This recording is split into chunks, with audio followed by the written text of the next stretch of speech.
মানুষটাই কিন্তু দেখবেন তার দুনিয়ার সমস্ত কাজ ঠিক মতো করছে। যখনই আপনি সলাতের কথা বলবেন তখনই তারা কি বলে ওইখান থেকে ফসকাতে চায়, মানে আপনাকে কোনো রকম একটা বুঝ দিতে চায় তারা।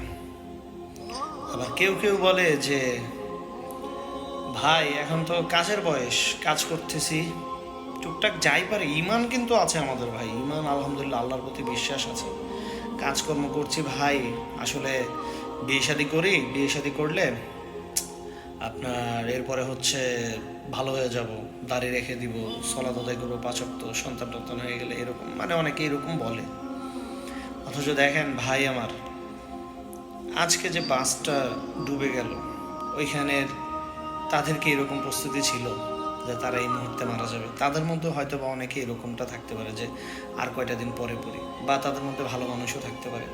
তো হঠাৎ মৃত্যু কিন্তু আমাদের যে কারোই হয়ে যেতে পারে।